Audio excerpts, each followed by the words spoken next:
بسم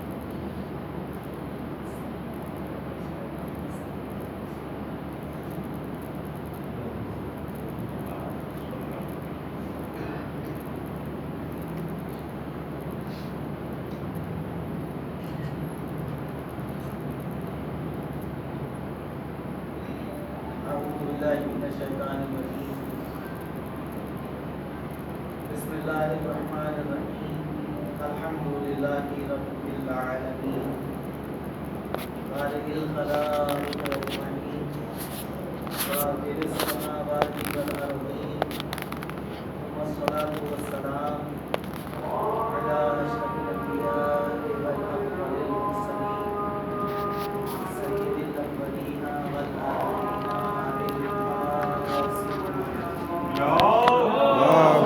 صلی علی محمد و آل محمد.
میں نے پیغمبر اکرم حضرت محمد مصطفیٰ صلی اللہ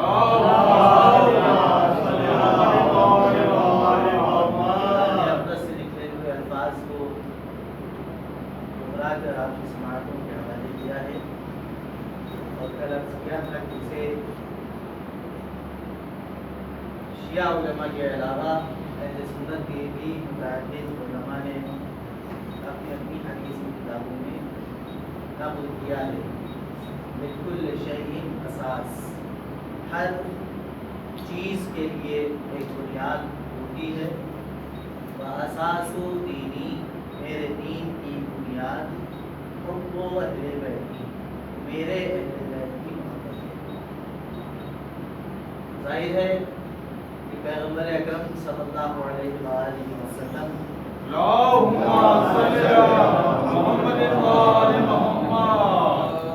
کے دین کے نام پر تم جو کچھ بھی اختیار کر لو، اگر وہ محبت اہل بیت کے دائرے میں ہے تب تو دین ہے، اگر محبت اہل بیت کے دائرے سے باہر ہے تو وہ دین نہیں. اب میرے جملے کا یہ مطلب نہ نکالا جائے کہ ہم محبت اہل بیت کا عنوان دے کر کسی بھی چیز کو اختیار کر لیں تو وہ دین ہے.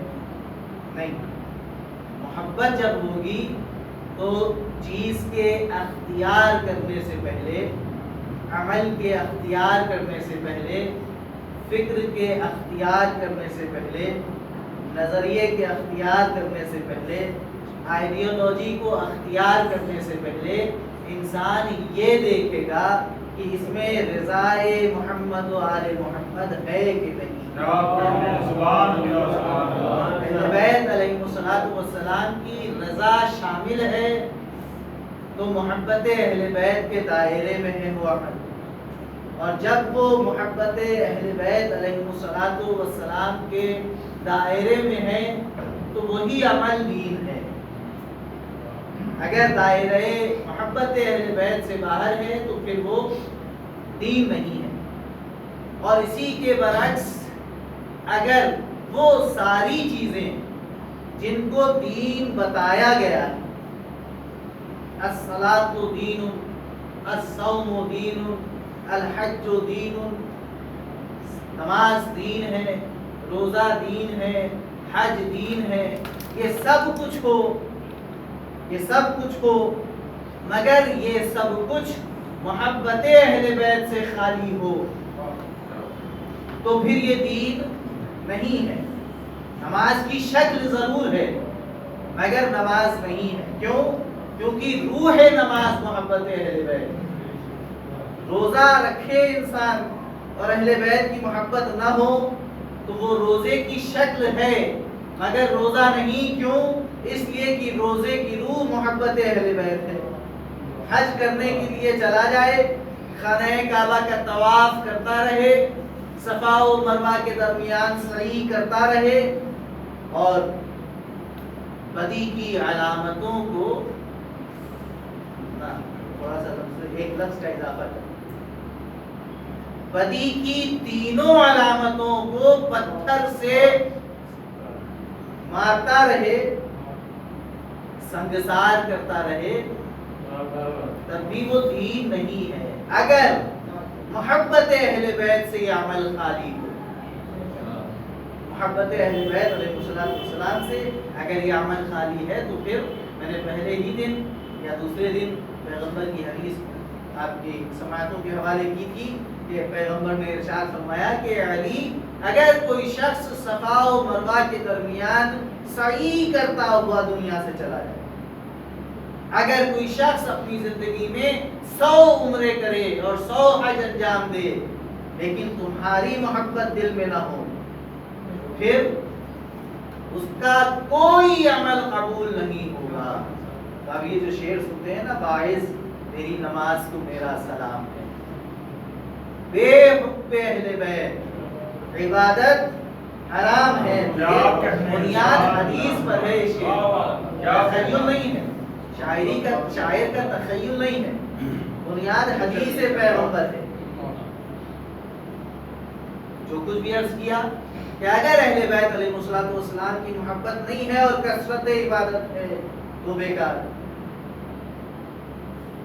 اور اگر کثرت محبت ہے اور عبادت نہیں ہے تو پھر کیا ہوگا؟ کل میں نے ایک حدیث آپ کو کتاب سے دیکھ کر سنائی تھی، آج بھی چاہ رہا ہوں کہ ایک حدیث آپ کو کتاب سے دیکھ کر سنا دوں. کتاب کا نام ہے من لا یحذرہ التقی، شیخ صدوق. اس میں سے 2 حدیثیں آپ کی سماعتوں کے حوالے کر رہا ہوں.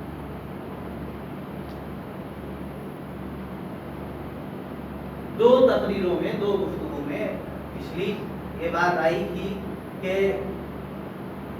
نماز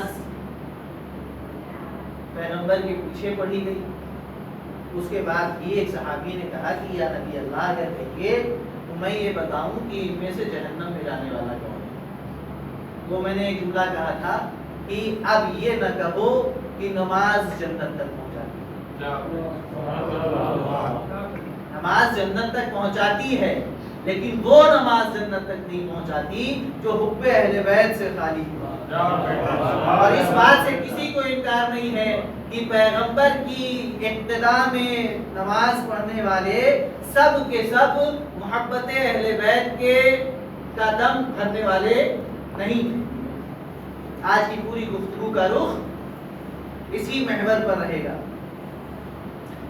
حدیث سماعت فرمائیں. وقال رسول اللہ صلی اللہ علیہ وآلہ وسلم، ایک درود پڑھنے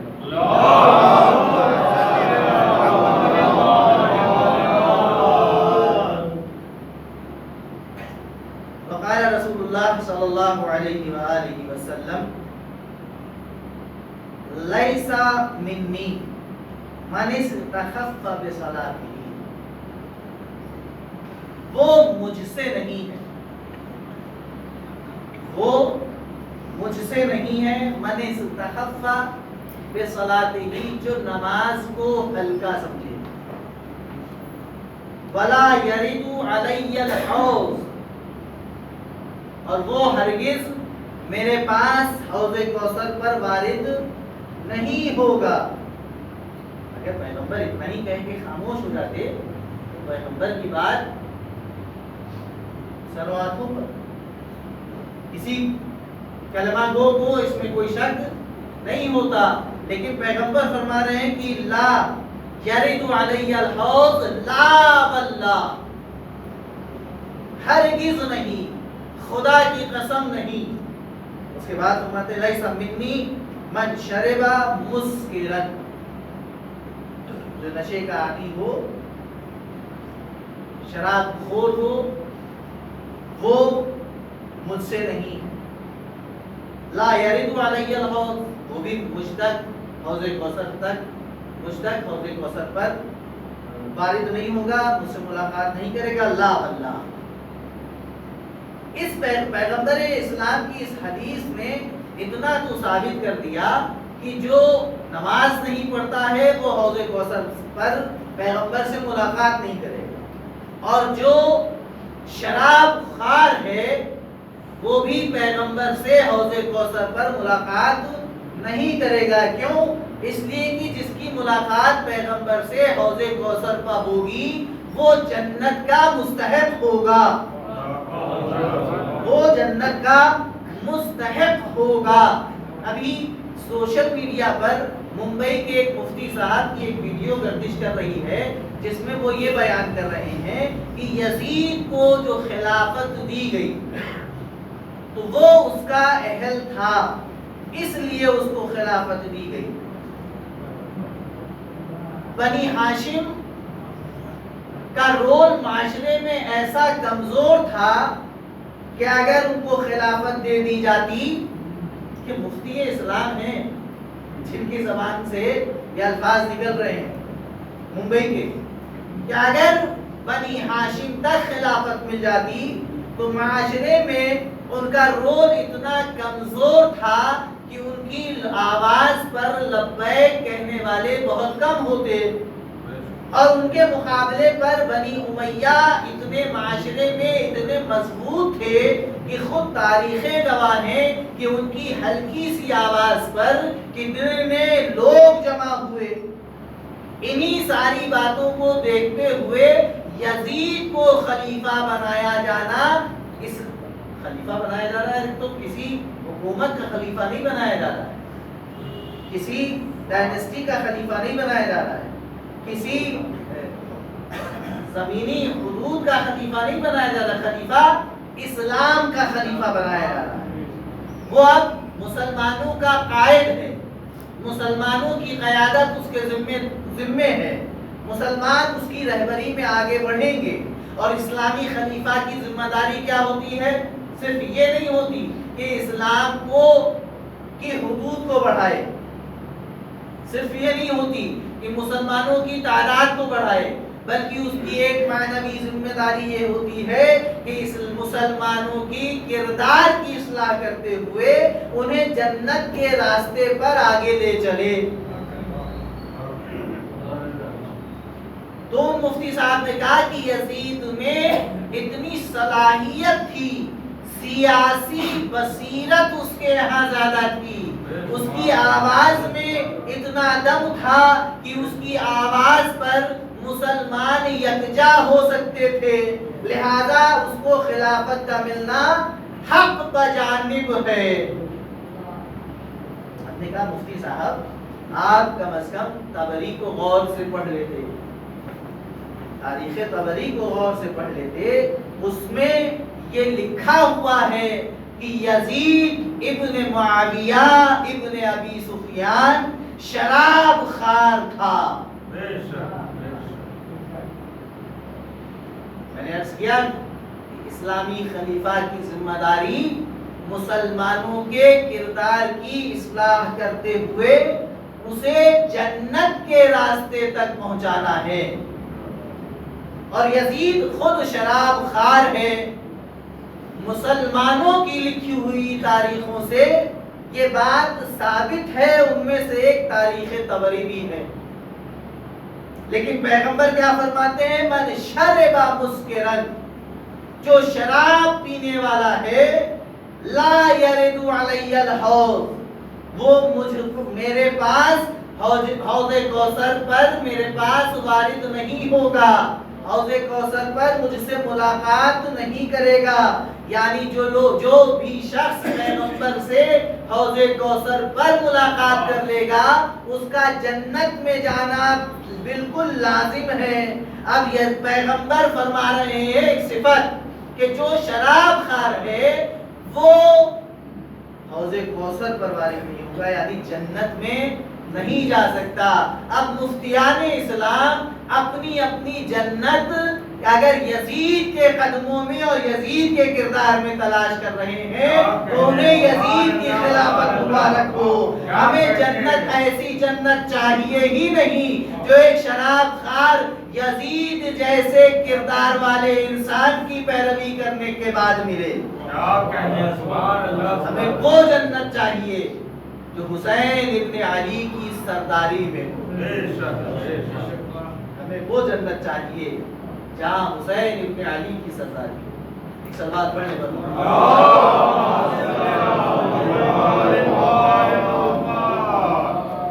ظاہر سی بات ہے کہ جن کا عقیدہ یہ ہے، جن مفتی صاحب کا عقیدہ یہ ہے، ان مفتی صاحب کا اسلام کیسا ہوگا.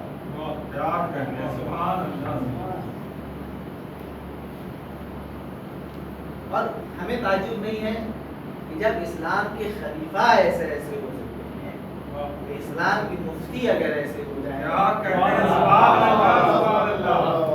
جس اسلام کے خلیفہ یزید جیسے ہو سکتے ہیں اسی اسلام کے خلیفہ ان جیسے مفتی مفتی ان جیسے افراد ہوتے ہیں. دوسری حدیث سن لیجئے امام صادق علیہ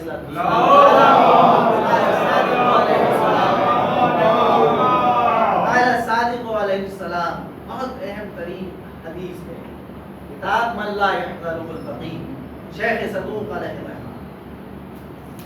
یہ حدیث اس وقت امام نے ارشاد فرمائی کہ جب امام کا آخری وقت ہے. اور پرسوں کی تقریر میں میں نے یہ بات کہی تھی کہ اگر وصیت کے عنوان سے انسان اپنی آخری کلمات کو نہ بھی کہے مگر سننے والا ہر انسان کے آخری الفاظ کو، آخری باتوں کو وصیت کی حیثیت سے ہی قبول کرتا ہے. امام نے اپنے گھر کے تمام افراد کو جمع کیا اور جمع کرنے کے بعد جو وصیتیں کرنی تھی کر دی. اچھا، وصیتیں کرنے میں ایک احتیاط کرتا ہے انسان، اور وہ یہ کرتا ہے کہ یا تو سب سے زیادہ اہم بات سب سے پہلے کرتا ہے یا پھر سب سے زیادہ اہم بات سب سے آخر میں کرتا ہے تاکہ فراموش نہ ہونے پائے. امام نے سب کو گھر والوں کو بلایا، بلانے کے بعد جو وصیتیں کرنی تھی کر دی. اب روایت کہتی ہے کہ امام پر غش طاری ہوا. تھوڑے عرصے کے بعد امام کو افاقہ ہوا، آنکھیں کھولی اور آنکھیں کھولنے کے بعد پھر سب کو متوجہ کیا اپنی طرف اور ارشاد فرمایا کہ اِنَّا شفاعتنا، ہماری شفاعت لا تنال، نہیں پہنچے گی مستخفا بالصلاۃ، اس آدمی تک جو نماز کو ہلکا سمجھتا. امام نے یہ نہیں کہا ہے کہ من تارک بالصلاۃ، جو نماز کا چھوڑنے والا، یہ نہیں کہا ہے. امام نے کہا کہ ان شفاعتنا لا تنال مستخفا بالصلاۃ، ہماری شفاعت. یہ بھی نہیں کہا کہ ان شفاعتی، میری شفاعت. امام چاہے وہ پہلے امام ہو، چاہے چھٹے امام ہو اور چاہے اس زمانے کے امام ہو، اگر وہ کوئی بات کہیں تو اس کا مطلب یہ ہے کہ وہ تمام افراد اہل بیت علیہ الصلوۃ والسلام کی ترجمانی کر رہے ہیں. کیوں؟ اس لیے کہ پیغمبر نے پہلے ہی کہہ دیا کہ اولنا محمد واوسطنا محمد وآخرنا محمد وکلنا محمد، پہلا بھی محمد، اوسط بھی محمد، آخر بھی محمد، اور ہم سب کے سب محمد. یعنی کردار میں، رفتار میں، گفتار میں، افکار میں سب ایک جیسے تھے. تو عنوان میری گفتگو کا یہی ہے، سیرت امیر المومنین علی ابن ابی طالب علیہ السلام اور اقدار انسانی. تو اب چاہے میں سیرت امیر المومنین بیان کروں، سیرت امام حسن بیان کروں، سیرت امام حسین بیان کروں، سیرت حضرت امام جعفر صادق علیہ السلام بیان کروں، سیرت میں کوئی فرق نہیں ہے. جہاں سیرت میں فرق ہوتا ہے وہاں مصلے 4 نظر آتے ہیں. جہاں سیرت میں فرق نہیں ہوتا، 12 ہونے کے باوجود بھی مصلہ ایک دکھائی دیتا ہے. مصلہ ایک نظر آتا ہے.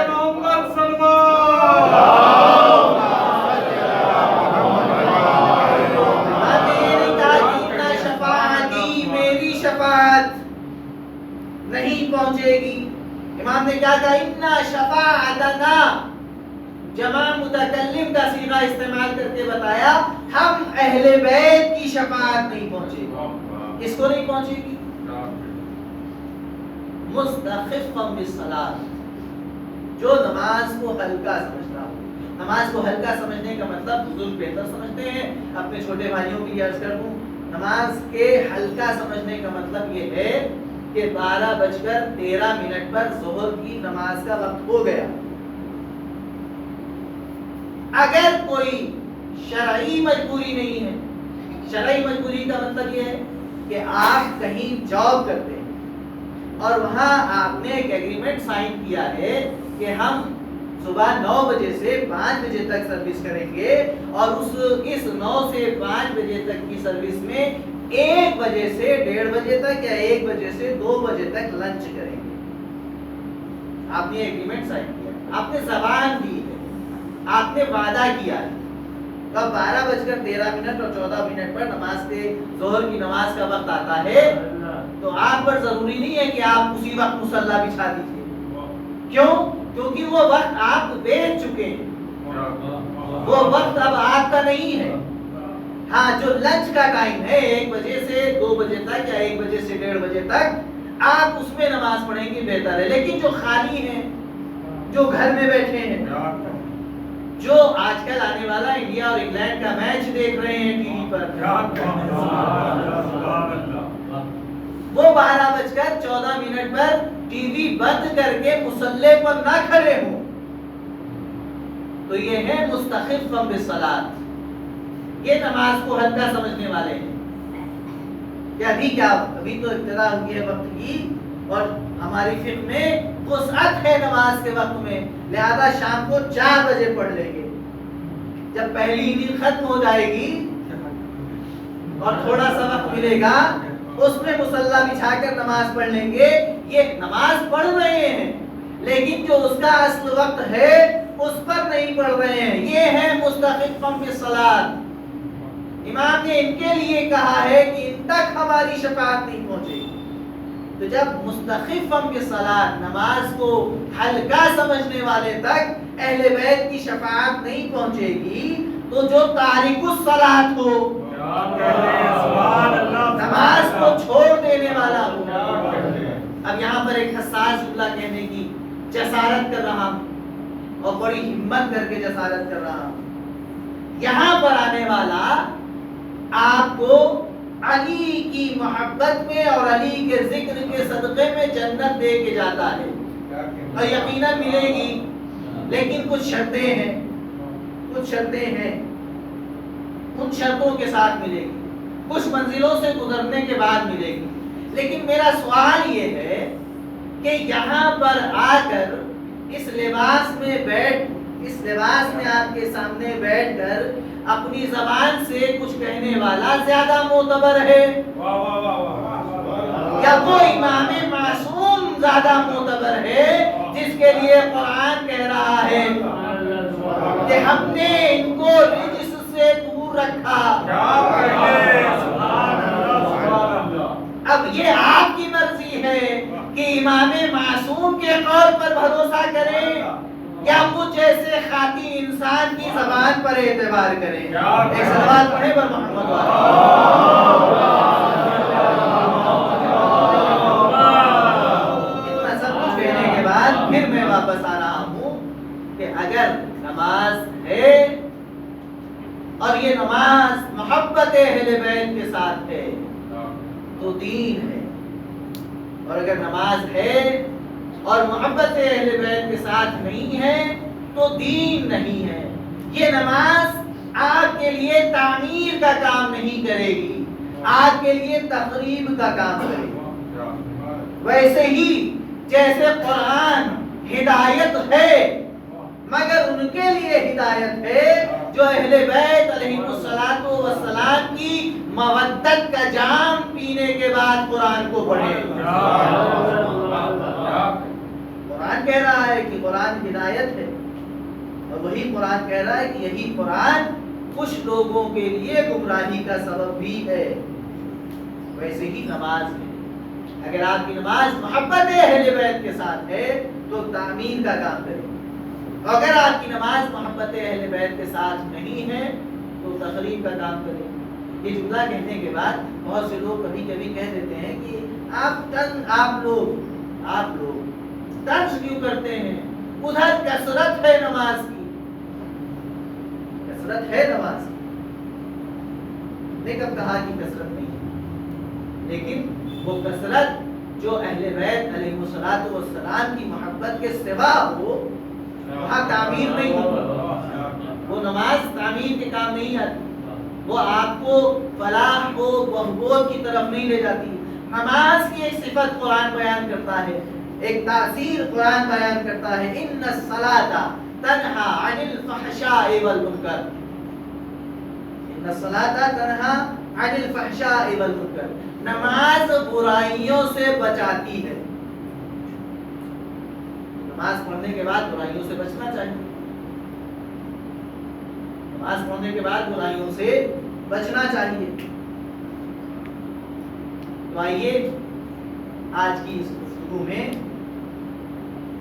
دین کے اکمال کا اعلان ہونے کے بعد مسلمانوں نے نماز پڑھی، اس میں کوئی شک نہیں۔ کچھ دنوں تک پیغمبر کی ابتدا میں نماز پڑھی، اس کے بعد سقیفہ تاریخ اسلام کے صفحات پر نمودار ہوئی، پھر جو خلیفہ ہوا اس کی ابتدا میں نماز پڑھی، پھر اس کے بعد بالترتیب نماز ہوتی رہی۔ کوئی مورخ یہ نہیں کہے گا کہ مسلمانوں نے پیغمبر اسلام کے وصال کے بعد نماز پڑھنا چھوڑ دی۔ ذہن میں جملہ تازہ رہے کہ اگر محبت اہل بیت کے ساتھ نماز ہے تو نماز تعمیر کا کام کرے گی، اگر بے حب اہل بیت نماز ہے تو نماز تخریب کا کام کرے گی۔ مسلمانوں نے پیغمبر اسلام کے وصال کے بعد اور اکمال دین کے اعلان کے بعد نماز پڑھی یا نہیں پڑھی؟ کوئی مسلمان یہ نہیں کہے گا کہ مسلمانوں نے نماز چھوڑ دی۔ اکمال دین کا اعلان کب ہوا؟ جب غدیر کے میدان میں من کنت مولا ہو فہذا علی مولا کی صدا بلند ہوئی، ادھر جبرائیل مجدہ الہی لے کر نازل ہوئے، الیوم اکملت لکم دینکم واتممت علیکم نعمتی ورضیت لکم الاسلام دینا، آج میں نے دین کامل کیا، آج میں تمہارے لیے دین اسلام سے راضی ہو گیا۔ آج دین کو اسلام کو دین کی حیثیت سے اللہ نے پسند کیا، آج اللہ نے اپنی تمام نعمتوں کو کامل کر دیا۔ تو آج ہوا کیا؟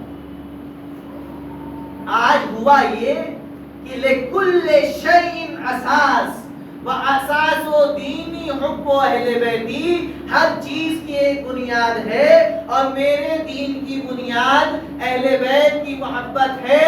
پیغمبر نے اپنے بعد اہل بیت کی ایک فرد کو روشناس کروایا کہ ان سے محبت کرو، ان سے دین لو تاکہ تم کو دین کامل ملے۔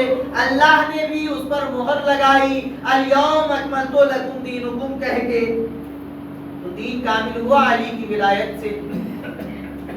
پیغمبر اس اعلان کے بعد چند روز بقید حیات رہے، کچھ دنوں نماز بھی پڑھائی اور اس کے بعد وصال فرما گئے، پھر سقیفہ اور اس کے بعد خلافت کی تقسیم اور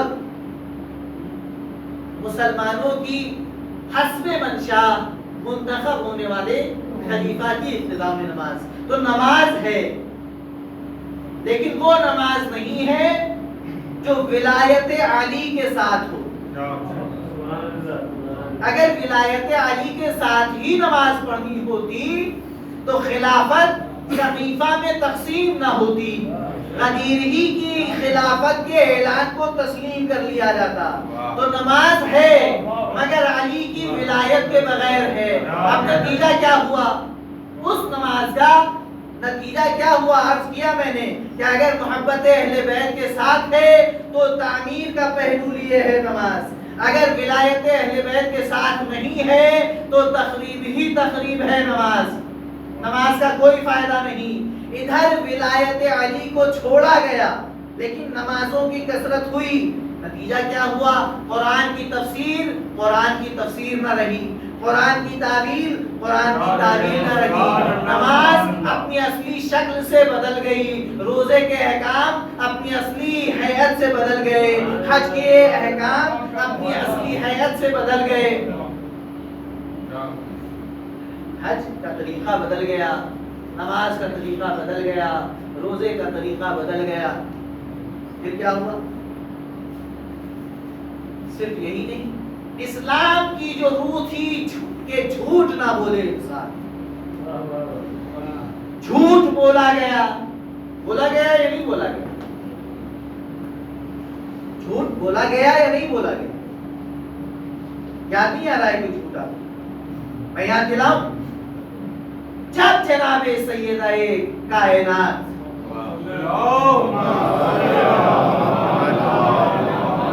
دربار میں گئی اپنا دعوے فدق لے کر اور خطبہ بھی ارشاد فرمایا اور اس خطبے میں قرآن مجید کی آیات سے استدلال بھی کیا، اس کے بعد بھی ایک جھوٹ بولا گیا. جھوٹ کیا تھا؟ نحنو سمعت رسول اللہ صلی اللہ علیہ وآلہ وسلم یقول، ہم نے سنا ہے کہ اللہ کے رسول حضرت محمد مصطفیٰ نے فرمایا، نحنو معاشر الانبیاء، ہم گروہ انبیاء، لا نرث ولا نورث، نہ ہمارا کوئی وارث ہوتا ہے نہ ہم کسی کے وارث ہوتے ہیں. یہ وہ حدیث تھی جو صرف کہنے والا جس حدیث کو صرف کہنے والے نے سنا تھا. اس حدیث کے لیے اس سے زیادہ حیرت اور کوئی ہو ہی نہیں سکتی کہ جس نے ان کی بیعت کے لیے ان کا ہاتھ لوگوں کے سامنے جبرن پیش کیا تھا، اس کو بھی حیرت ہو رہی تھی کہ یہ حدیث پیغمبر نے کب فرمائی. تو جھوٹ بولا گیا یا نہیں بولا گیا؟ نمازیں تھیں، نمازیں جماعت سے ہو رہی تھیں، وقت کی پابندی سے ہو رہی تھیں، لیکن یہ نمازیں اہل بیت علیہم الصلاۃ والسلام کی محبت سے خالی تھیں، لہذا جھوٹ معاشرے میں تھا. تفسیر قرآن غلط عنوان سے ہو رہی تھی، دین غلط عنوان سے پیش کیا جا رہا تھا، قرآن کی آیات کا انکار ہو رہا تھا.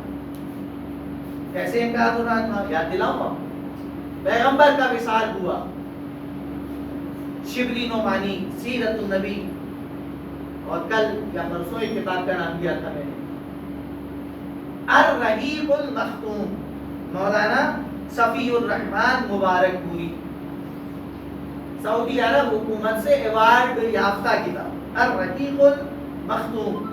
انہوں نے بھی لکھا کہ جب پیغمبر نے وصال فرمایا تو چاہنے والے، دیکھیں تعبیر، چاہنے والے، ایسی بات ہے کہ نماز آج بھی ہے وہاں مگر محبت اہل بیت سے خالی ہے. تو اگر ان کی کتابوں میں جھوٹ جگمگاتا ہوا نظر آئے تو تعجب نہیں ہے. کیوں؟ اس لیے کہ ابتدا انہی کی ہے جنہوں نے بنیاد رکھی. وہ لکھتے ہیں کہ پیغمبر سے صالحانہ محبت کرنے کے نتیجے میں ایک صاحب مسجد نبی کے باہر کھڑے ہوئے اور انہوں نے اعلان کیا کہ خبردار کوئی یہ جملہ نہ کہے کہ پیغمبر نے وفات فرمائی. اگر کسی کی زبان سے یہ جملہ نکلا تو میں اپنی تلوار سے اس کی گردن اڑا دوں گا. اس کی گردن اڑا دوں گا. اس کے بعد جب یہ اعلان کچھ لوگوں کے کانوں تک پہنچا تو ایک صحابی پیغمبر ان کے پاس آئے. اب میں نے منظر تو نہیں دیکھا لیکن تصور تو کر سکتا ہوں. کوہنی مار کے کہا ہوگا کان میں. کیا قرآن کی آیت بول گئے؟ ما محمد الا رسول افإن مات او قتل لئن انقلبتم على اعقابكم. یہ قرآن مجید کی آیت ہے کہ محمد اللہ کے رسول ہیں. اگر وہ قتل کر دیے جائیں یا اپنی موت مر جائیں تو تم اپنے ایڑیوں کے بل اپنے دین پر واپس پلٹ جاؤ گے. تو یہ آیت دیکھیے مزاج قرآن کریم کا عجیب و غریب ہے. اگر مسلمان قرآن کے مزاج کو سمجھ لے. قرآن شاعروں کا تخیل تو ہے نہیں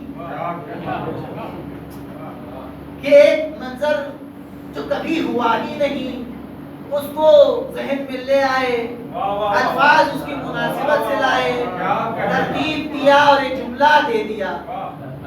قرآن حقائق پر مبنی ہے.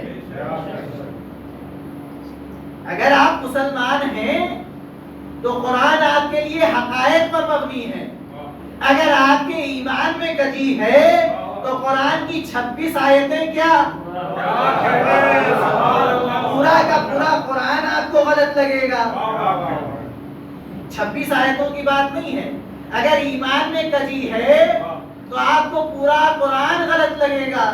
لیکن عزیزان گرامی, جنہوں نے پیغمبر اسلام کی زبان سے قرآن سنا اور جنہوں نے یہ اعلان کیا کہ حسبنا کتاب اللہ, ہمارے لیے کتاب خدا کافی ہے, ان کو یاد دلانا پڑا کہ ما محمد الا رسول افإن مات او قتل لئن انقلبتم على اعقابكم. اگر یہ قتل کر دیے جائیں یا اپنی موت مر جائیں. یہ قرآن کی آیت ہے. جنہوں نے حیرت سے پوچھا اچھا یہ قرآن کی آیت ہے, مجھے نہیں معلوم تھا, مجھے نہیں معلوم تھا. تب اپنے اعلان سے منصرف ہوئے. تب اعلان کرنا بند کیا کہ اگر کسی نے کہا کہ محمد نے وفات فرما دی تو میں اس کی گردن اڑا دوں گا. تب خاموش ہوئے. تب انہیں یقین ہوا کہ ہاں نبی بھی دنیا سے جا سکتا. تو انہیں قرآن کی آیت میں معلوم. تو قرآن نمازیں تھیں مگر دین کی روح نہیں باقی تھی. اب آپ سوچیں, کل میں نے عرض کیا کہ علی نے صبر کیا, ان الصبر علی ذلک, میرا اس مصیبت پر صبر کرنا, ولایت کا, خلافت کا, جانشینی پیغمبر کا چھین جانا یہ مصیبت ہے. ان الصبر علی ذلک افضل من تفریق المسلمین. اس مصیبت پر صبر کرنا میرے نزدیک مسلمانوں میں تفرقہ پیدا کرنے سے زیادہ افضل تھا. اس لیے میں نے صبر کیا. اللہ نے صبر کا نتیجہ کیا دیا؟ تیسری خلافت جب انحصار میں قتل ہو گئی, اس کے بعد مسلمانوں نے رخ کیا علی کی طرف اور سب ایسے ہجوم کیے ہوئے تھے کہ مولا کائنات نہج البلاغہ میں فرماتے ہیں کہ ایسے ٹوٹے پڑ رہے تھے بیعت لینے کے لیے مجھ سے کہ میرے بچے حسن و حسین, مجھے خوف تھا کہ اس بھیڑ میں کچل جائیں. علی کی بیعت ہوئی لیکن علی کو وہاں پر جو معاشرہ ملا، تو کیسا معاشرہ تھا؟ اسی کی تصویر کشی میں نے ابھی آپ کے سامنے کی۔ علی کو مسلمان معاشرہ ملا، لیکن ایسا معاشرہ نہیں ملا جس میں اسلام ہو۔ مسلمان معاشرہ ملا، مگر ایسا معاشرہ نہیں ملا جس میں اسلام ہو۔ اسی لیے علی بار بار انکار کرتے رہے، اور لوگوں کی اصرار کے بعد علی نے بیعت لی۔ علی نے مسلمانوں کی سے بیعت لی، لیکن کتنا مشکل کام تھا۔ اب علی کے لیے یہ وہی علی ہیں جب پہلی منزل تھی تو اعلان کر رہے تھے یہ غلط ہوا، خلافت میرا حق ہے، مجھ کو ملنا چاہیے۔ آج وہی علی جب مسلمان بیعت کرنا چاہ رہا ہے تو علی انکار کر رہے ہیں کہ نہیں، مجھے بیعت نہیں چاہیے، تم کسی اور کو اپنے لیے رہنما بنا لو۔ لیکن کوئی چارہ کار مسلمانوں کے پاس نہیں تھا۔ مسلمانوں نے جب اصرار کیا تو علی نے موقع دیا کہ بیعت کرو۔ تو کیا فرق ہوا؟ وفات پیغمبر کے بعد علی یہ اعلان کر رہے تھے کہ خلافت میرا حق ہے، اور ایک مدت معین کے بعد علی کی خلافت کرنے کے لیے جب مسلمان بے قرار ہو رہا تھا تب علی مسلمانوں سے یہ کہہ رہے تھے کہ جاؤ کسی اور کی بیعت کر لو، کسی اور کو اپنا خلیفہ بنا لو۔ فرق کیا ہے؟ کیا اس وقت مسلمان بھی تھا، اس کے پاس اسلام بھی تھا، اس کے پاس اسلام بھی تھا، اس کی تربیت کرنا آسان تھا۔ لیکن آج ظاہر میں یہ مسلمان ہے، روح اسلام اس کے پاس سے جا چکی ہے، لہذا اب ان کی تربیت کرنا بڑا مشکل کام ہے، بڑا مشکل کام ہے۔ تربیت کرنا بڑا مشکل کام تھا، لیکن پھر بھی علی نے بیڑا اٹھایا۔ کیا کیا؟ اب یہاں سے سیرت علی کو دیکھیں، اور اس سیرت علی میں اپنے کردار کو دیکھیں۔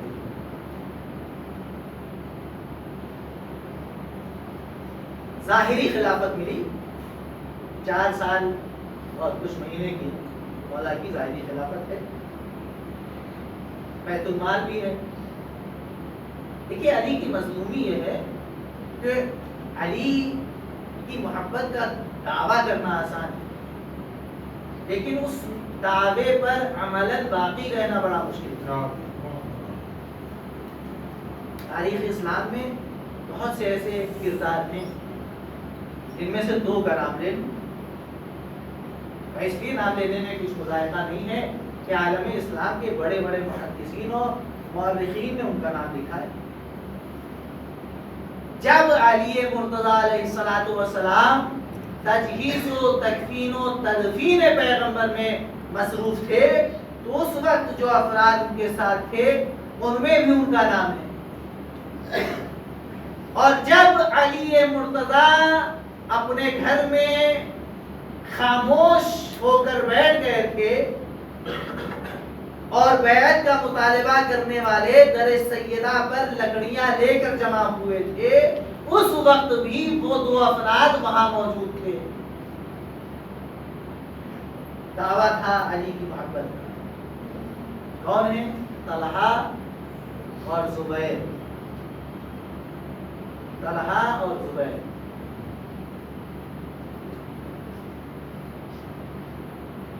لیکن کتنی دیر باقی رہے؟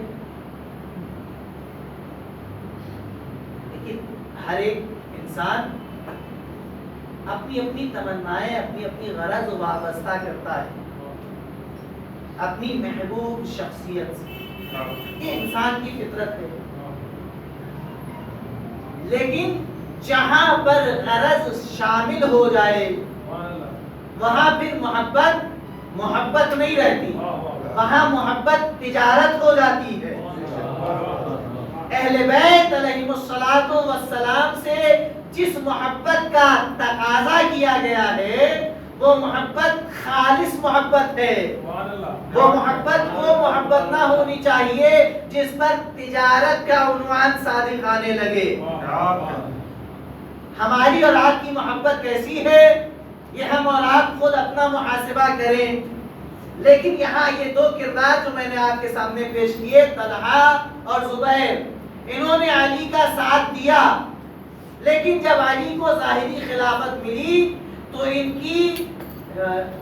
کے دلوں میں دبی ہوئی غرض ابھر کے سامنے آئی. علی بیت المال میں بیٹھے ہیں اور علی اپنے عمال اور اپنے گورنر معین کر کے بھیج رہے ہیں. اچھا، آج کی سیاست میں کیا ہوتا ہے؟ قد آور نام آور شخصیتیں تلاشی جاتی ہیں عہدے دینے کے لیے، مگر علی کی سیاست الگ ہے. اور چونکہ علی کی سیاست الگ ہے لہذا لوگوں کو سمجھ میں نہیں آتی. علی ایسے افراد کو تلاش ہی نہیں کر رہے کہ جو قد آور ہوں، نامور ہوں. علی تو ایسے افراد کو دیکھ رہے ہیں جو معاشرے میں گمنام ہوں لیکن کردار میں روشن ہوں.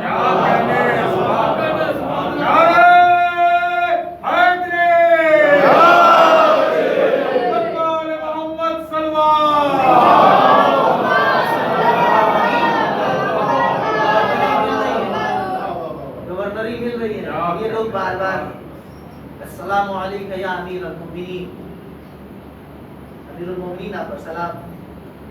کیا علی ہمارے لیے کیا ہو؟ ابھی میں سوچ رہا ہوں. چلے دوبارہ آئے، سلام کیا، جواب ملا، یا علی ہم کیا کریں؟ ابھی بتاؤں گا. کئی مرتبہ آ گئے اور یہ یقین ہو گیا کہ ہماری مراد اب یہاں پوری ہونے والی نہیں ہے. ابھی تک محبت تھی، عزیز و تکفین میں بھی علی کے ساتھ تھے، جب گھر میں آگ لگائی گئی علی کے تب بھی علی کے ساتھ تھے کہ اتنا ساتھ دیا ہے تو کچھ تو ملے گا. مگر یہ اور کوئی تھوڑے ہے، الہی نمائندہ ہے. یہ استحقاق دیکھنے کے بعد عہدہ دے گا. استحقاق ہوگا تو عہدہ ملے گا. یہاں یہ نہیں ہے کہ مشکل وقت میں ساتھ دیا تھا تو اب کردار چاہے جیسا ہو، نیت چاہے جیسی ہو، منشا چاہے جو ہو، چونکہ مشکل وقت میں تم نے ساتھ دیا تھا اس لیے ہم تم کو عہدہ دے دیں گے. بار بار آتے رہے. ایک کے دل میں یمن کی گورنری ہے، ایک کے دل میں بصرہ کی گورنری کا خواب ہے. یا علی ہم کیا کریں، یا علی ہم کیا کریں. علی بھی جانتے ہیں کہ اگر ان کو گورنری مل گئی تو یہ دین الہی میں خرابیاں پیدا کریں گے. یہ سابق کی گورنریوں کو دیکھ کر ان کے دلوں میں گورنری کا خیال آیا ہے. ان کو گورنری مل گئی تو یہ بیت المال میں غریب مسلمانوں کا جمع ہونے والا پیسہ اپنے گھر میں جمع کرنے لگیں گے، اپنے اقربا کو دینے لگیں گے، غریب پروری نہیں کریں گے. لہذا علی نے کہا صبر کرو صبر کرو صبر کرو. اور جب ان کو یقین ہو گیا کہ اب ہم کو کچھ ملنے والا نہیں ہے تو ایک مرتبہ پھر آخری کوشش کرنے کے لیے آئے. بیت المال میں علی مرتضیٰ تشریف فرما تھے. سلام کیا، سلام کا جواب ملا، یا علی ہم سوچ رہے ہیں کہ عمرہ کرائیں. کہ یہ کہنا بھی مصلحت سے خالی نہیں، لیکن وہ جو امام الاولین والآخرین ہو، وہ جو اس اللہ کا نمائندہ ہو کہ جو یعلم ما فی الصدور ہو، جو اللہ دلوں میں پوشیدہ رازوں کو جاننے والا ہو، اس اللہ کا نمائندہ امام ہو علی جانتا ہے جیسے ہی کہا ہے کہ یا علی ہم سوچ رہے ہیں مکہ ہو آئیں عمرہ کرائیں. علی جانتے ہیں کہ مکے میں پہلے سے کون موجود ہے.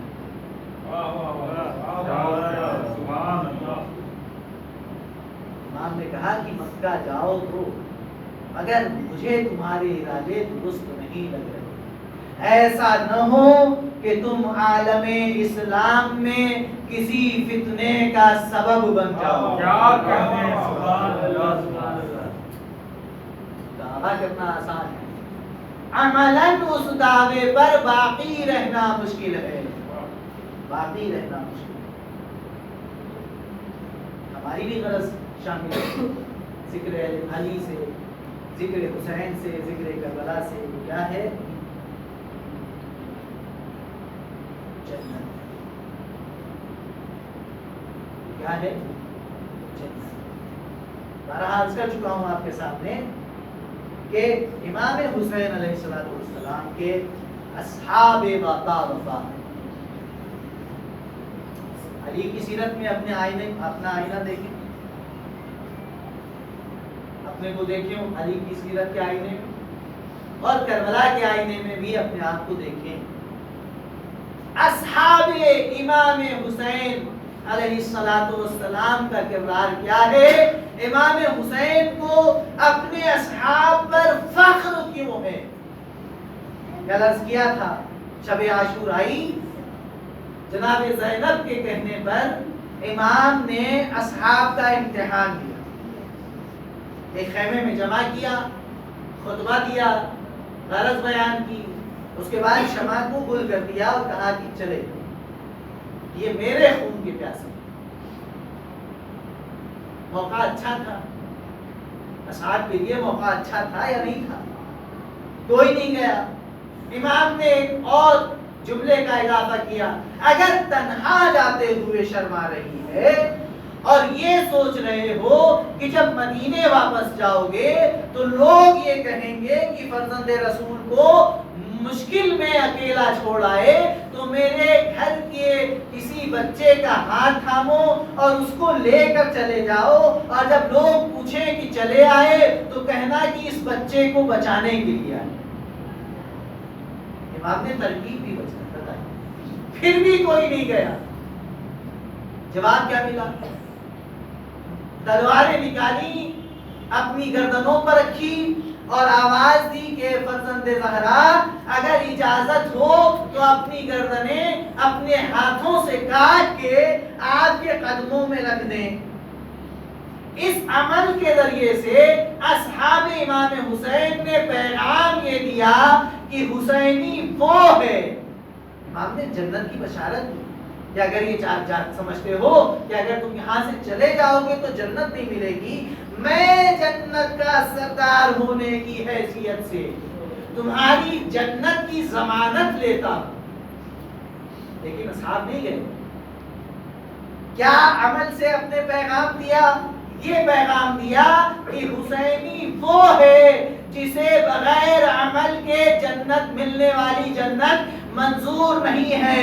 اے فرزند زہرا جب تک ہم شہادت کے عمل سے گزر نہ جائیں گے ہم جنت میں جانا پسند نہ کریں. عزیزان کرام، یہ ہے حسینی اصحاب کا کردار. ہمیں حسینی اپنے آپ کو کہلاتا ہے تو حسین علیہ السلام کے ان اعلیٰ صفات اصحاب کے نقش قدم پر چلنا. کربلا کی قربانی اس لیے ہے لطلب اصلاح امت جد، امت رسول، امت جد کی اصلاح. ایسی کیسی قربانی؟ 6 مہینے کے بچے کی گڑیل جوان عباس جیسے جری بھائی، قاسم جیسے بھتیجے کی آج 4 محرم کا دن گزر چکا. آج ازا خانوں میں 2 ایسے بچوں کا ذکر ہوتا ہے کہ جن کی ماں کربلا میں، کربلا کے بعد کوفے میں، کوفے کے بعد شام میں اپنے بچوں پر نہیں ہوئی۔ کون؟ چاہنے والی، حسین کی چاہنے والی بہن زینب۔ جب قافلہ مدینے سے چلنے لگا تو جناب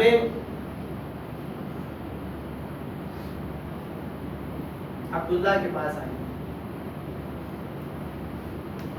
اور کہا کہ حسین کربلا جا رہے ہیں، میں حسین کے بغیر رہ نہیں سکتا۔ اجازت ملی قافلے کے ساتھ، قافلہ کچھ دور بڑھ گیا۔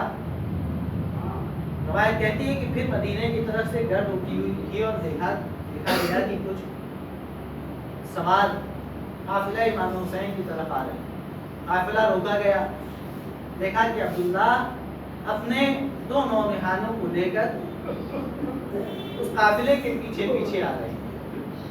قافلہ رکا، عبداللہ گھوڑے سے اترے، آنے کے بعد امام کی خدمت میں دست ادب جوڑ کر کہا کہ آقا اگر آپ کی اجازت ہو تو میں اپنی شریک حیات سے چند لمحات گفتگو کرنا چاہتا ہوں۔ اجازت ملی، جناب زینب کی عماری کے پاس آئے، کہا کہ میں بیمار ہوں، میں حسین کی نصرت کے لیے جا نہیں سکتا، شہزادی آپ جا رہی ہیں، میں یہ چاہتا ہوں کہ میں اپنی گود کے بالوں کو آپ کے سپرد کر دوں، اگر حسین پر کوئی سخت وقت آ جائے تو ایک کو میری طرف سے اور ایک کو اپنی طرف سے حسین پر فدیہ کر دینا۔ آزاداروں شب عاشور آئی، بچے قافلے میں شامل ہو گئے، کربلا پہنچ گئے، شب عاشور آئی۔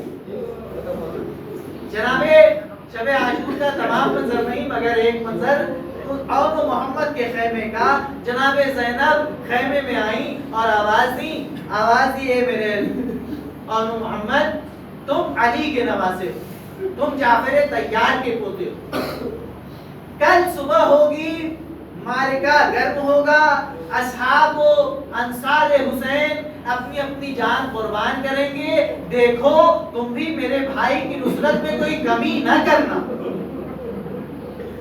اپنی جان کو میرے بھیا پر قربان کر دینا۔ دونوں بچوں نے ننھے ننھے ہاتھ جوڑے، کہا کہ اے مادر گرامی اگر ماموں نے اجازت دے دی تو آپ دیکھیں گی کہ ہم کیسے میدان کربلا میں جنگ کرتے ہیں۔ صبح عاشور نمودار ہوئی، بچے بار بار ماموں کی خدمت میں جاتے ہیں، آواز دیتے ہیں کہ ماموں اس میں بیغا کیجئے، مگر حسین کلیجے سے لگاتے ہیں، آواز دیتے ہیں تم میری بہن زینب کے لاڈلے ہو۔ ایک گوشے میں جا کر بچے آنسو بہا رہے ہیں، زینب کا گزر ہوا، دیکھا اور محمد کھڑے ہوئے ہیں، آواز دی میرے لاڈلوں میں نے تم سے کہا نہیں تھا کہ جب صبح ہو جائے تو میرے بھیا پر اپنی جان قربان کر دینا۔ دونوں بچوں نے ہاتھوں کو جوڑا، آواز دی مادر گرامی کیا کریں، صبح سے کئی مرتبہ ماموں جان کی خدمت میں جا چکے ہیں مگر ماموں اجازت نہیں دیتے۔ بس زینب نے دونوں بچوں کا ہاتھ پکڑا، حسین کے قریب آئی، آواز دی اے بھیا کیا آپ یہ چاہتے ہیں کہ محشر کے میدان میں اماں فاطمہ کے سامنے آپ کی یہ چاہنے والی بہن شرمندہ ہو جائے؟ جب مادر گرامی مجھ سے یہ پوچھے کہ اے زینب تمہیں اپنے اون و محمد زیادہ پیارے تھے، میرا لال حسین عزیز کا تھا، بس یہ جملہ سننا تھا۔ حسین نے دونوں بچوں کو رن کی اجازت دی، دونوں بچے میدان کی طرف روانہ ہوئے، بچے بہادری سے رن میں حملہ کرتے جا رہے ہیں، دشمنوں کو تہہ تیغ کرتے جا رہے ہیں۔ کسی نے آواز دی کیا سمجھتے ہو کہ یہ کمسن بچے ہیں، ان پر تم غلبہ حاصل کر لو گے اگر یہ اسی طرح مل کر حملہ کرتے رہے تو قیامت تک ان پر غلبہ حاصل نہ کر سکوگے. کوئی ہیلا کرو, کوئی مکر کرو, کوئی فریب کرو تاکہ ان بچوں پر غلبہ حاصل کیا جا سکے. روایت کہتی ہے کہ ایک تیز رفتار ناقہ ان دونوں بچوں کے درمیان گزارا گیا. دونوں بچے ایک دوسرے سے جدا ہوئے. دونوں بچوں کو لعینوں نے اپنے نرغے میں لے لیا. آزادانوں, بچے بہادری سے حملہ کرتے جا رہے ہیں, بہادری سے حملہ کرتے جا رہے ہیں اور پشت فرس پر کھڑے ہو کر بار بار ایک دوسرے کی خبر گیری بھی کر رہے ہیں. آزادانوں, اسی اثنا میں ہیلے سے حملہ کیا گیا. دونوں بچے تاب نہ لا سکے حملے کی, زمین کی طرف روانہ ہوئے. آواز دی, مامو جان ہم نے آپ کے قدموں پر اپنی جان فدا کر دی. ادھر بچے میدان کارزار میں نصرت حسین فرما رہے تھے, ادھر مسلح پر زینب بیٹھی ہوئی بارگاہ خداوندی میں دعا کر رہی تھی. پالنے والے, میں نے اپنی آغوش کے پانوں کو تیرے ولی, زمین پر تیرے خلیفہ حسین کی نصرت کے لیے بھیج دیا ہے. پالنے والے, میرے فدیے کو قبول فرما لے. پالنے والے, میرے فدیے کو قبول کر لے. ہاں, ادھر حسین کے کانوں میں میدان سے بچوں کی آواز پہنچی. عباس کو ساتھ لیا, میدان میں پہنچے, دونوں بچوں کے لاشوں کو اٹھایا, گنج شہیدہ میں لا کر رکھا. روایت کہتی ہے کہ دستور یہ تھا جب حسین کسی لاش کو میدان سے گنج شہیدہ میں لاتے تھے تو بیویاں آ کر حلقہ کرتی تھی, ان کا ماتم ہوتا تھا. وارث بیوی کو اس شہید کا پرسہ دیا جاتا تھا. بیویوں نے حلقہ کیا اور محمد کے جنازے کا. متوجہ ہوئی تو جناب زینب نظر نہ آئی. فضہ کو بھیجا گیا کہ شہزادی زینب کو بلایا جائے. فضہ شہزادی زینب کے خیمے کے قریب آئی. جناب شہزادی زینب کے قریب جب فضہ آئی تو فضہ کہتی ہے کہ میں نے آج اب منظر دیکھا. مصلی عبادت پر زینب تشریف فرما ہے, ہاتھ بارگاہ الہی میں دعا کے لیے اٹھے ہوئے ہیں. آواز دے رہی, پالنے والے, میرے اونو محمد کی شہادت کو قبول فرما, میرے بھیا حسین کو بچا لے. فضہ نے آواز دی, اے زینب, اے شہزادی, آپ کے لال میدان سے سرخرو ہو کر آ گئے. شہزادی اٹھی, اونو محمد کی لاش کے قریب آئی. لیکن عزیزان گرامی, بیویاں یہ سمجھ رہی تھی کہ ابھی وانا واہ محمدہ کہہ کر زینب بین کریں گی, فریاد کریں گی, مگر زینب نے ایسا کچھ نہ کیا. زینب نے دونوں بچوں کی لاش کے درمیان جگہ بنائی, سر سجدہ خالق میں رکھا, آواز دی, پالنے والے, تیرا شکر ہے تو نے زینب کی قربانی کو قبول کر لیا. بس میرے پروردگار, میرے بھیا حسین کی حفاظت فرما. زینب نے بچوں پر گریہ نہ کیا. کوفہ و شام کا معاملہ طے ہو گیا. زینب نے اپنے لاڈلوں پر گریہ نہ کیا. ہاں, زینب کا دل اس وقت بھر آیا. بس احمد تمام ہے عزیزان گرامی. جب رہائی ملی اور اپنے گھر زینب پہنچی تو روایت کہتی ہے کہ جیسے ہی ڈیوڑی کو پار کیا, سامنے دو ننھے ننھے حجرے نظر آئے. ان ننھے ننھے حجروں میں دو ننھے ننھے بستر نظر آئے. زینب کا دل تڑپ اٹھا, کربلا کا رک گیا. آواز دی, اے اونو محمد, شکوہ نہ کرنا کہ میں نے تمہارا ماتم نہ کیا. یہ بتاؤ کہ میں زندہ تھی, میں تمہارا ماتم کبھی بھی کر سکتی تھی. میں تمہارا ماتم کرتی یا اپنے اس بھائی کا ماتم کرتی جس کی ماں اس دنیا میں رہی تھی. واؤنا وا محمدا فسيعلم الذين ظلموا أي منقلب ينقلبون. إنا لله وإنا إليه راجعون. ألا لعنة الله على القوم الظالمين. إلهی بحق زهراء وأبيها وبعلها وبنيها تقبل منا إنك أنت السميع العليم. اللهم ارزقنا شفاعة الحسين عليه السلام يوم الورود، وارزقنا زيارة قبر الحسين عليه السلام برحمتك يا أرحم الراحمين. آمين يا رب العالمين. امام بني حسین.